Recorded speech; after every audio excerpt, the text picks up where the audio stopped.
Observe చేస్తారు. నా తల్లి భక్తురాలు, నా తల్లి సేవకురాలు, నా తల్లి ఆత్మీయురాలు అని నీ పిల్లలు చెప్పే విధంగా ఓ తల్లి నీ సమస్త ప్రవర్తనను బ్యాలెన్స్ చేసుకోవాలి. నా తండ్రి భక్తిపరుడు, ఆత్మీయుడు, ప్రార్థనాపరుడు, మోకాళ్ళ ప్రార్థన వీరుడు, నా తండ్రి కన్నీటి ప్రార్థనాపరుడు.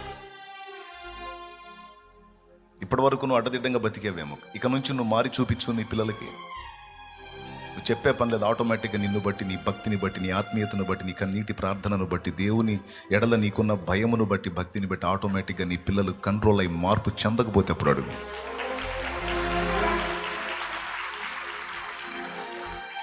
దేవుని కొరకు నీలో ఉన్న ఆశ, ఆకలి, ఆతృత, త్యాగం, రంది ఆటోమేటిక్గా నీ పిల్లలకు వచ్చింది.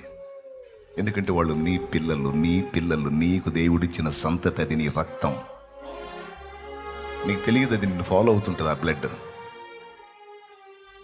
ఆ బ్లడ్ నిన్ను ఫాలో అవుతుంటుంది. అది నువ్వు సరిగ్గా నిలబడి భక్తి విషయంలో వాళ్ళకి మాదిరి చూపిస్తే, కనీసం పాస్టర్లు కాకపోయినా కనీసం ఆత్మీయులన్నా అవుతారు. నీలో ఫోర్స్ను బట్టి వాడు సేవకుడు కూడా అవుతాడు, సేవకురాలు కూడా అయింది.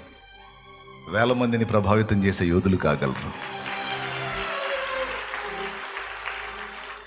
జీవితంలో పాస్ అవ్వాల్సింది ఇక్కడ తల్లిదండ్రులైన వాళ్ళు. యవనస్తులారా,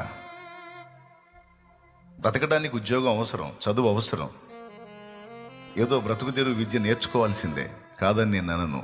కానీ జీవితం అంతా బ్రతికి తినేదానికే కాదు కదా. కాబట్టి ఒక పక్క చదువుకుంటా, ఒక పక్క ఉద్యోగం చేసుకుంటానే, మరో పక్క భక్తి సాధన. ఎందుకంటే మన లైఫ్లో కేంద్ర బిందువు దేవుడు. మన జీవితంలో ప్రధానం దేవుడు, కేంద్ర బిందువు దేవుడు.